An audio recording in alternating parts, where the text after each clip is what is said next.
Time check 12:49. So yan guys, nandito na ako sa doon sa merong silang kinakabit eh. So yan yung meron sila kinakabit eh. Time check is 12:49. So yan, dito na ako. At ito naman yung gamit kong motor. At yung ganyan ang nice view niya. Ang ganda sobra. Yan. So yan yung motor. Tapos akyat pa ako sa taas. Pero mamaya papakita ko sa inyo nang malapitan yung kinakabit nila dun. So yun guys, just watch. So yan guys, yan na. At ayun, dito naman naka-helmet lang ako kasi mainit, maaraw. So nag-helmet ako lang. At meron sasakyan na pababa. So kukuha natin ng video to. So ganyan ang itsura nya. Sinisimento dyan sa gilid. So yung sasakyan pa is ano dun pa. At yan naman yung motor dyan ko pinarada. Yung hiram lang. So ganyan. Diyan yung back ko na equipment. And dito naman ako. So dito naman tayo sa kabila. Tignan natin kung anong meron dito. So ito meron na yung sasakyan. Yun na oh. So yun.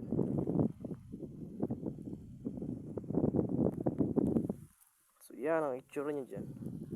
At meron sasakyan. So yan. And doon. So yan. Di ko alam kung ano to pero yan.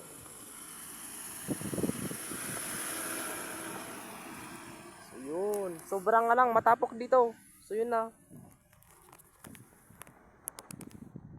Goods. Goods.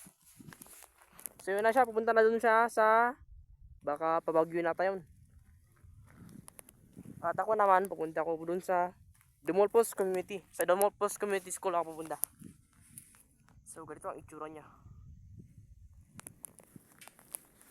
So lapitan pa natin para makita ko nyo guys.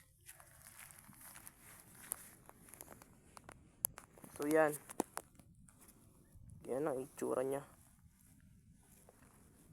Kasi bangin na kasi itong guild. So yan. So one way lang. Pinapalawak nila.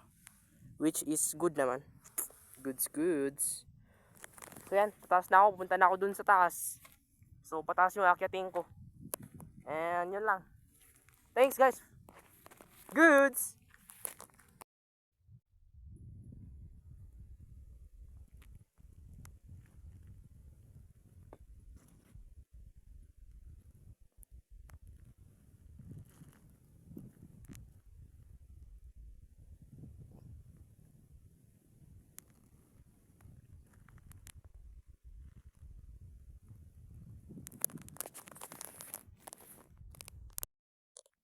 And dito sa harap niya, so yun na, dun sa baba, no, nandito naman sa kabila, meron ding ano, one way na kinakabit eh.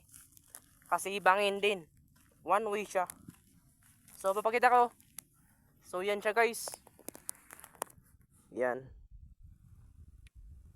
Tapos doon naman ako akyat. Yan yung akyatin ko. Gamit ang Rossi Macho 175. So yan.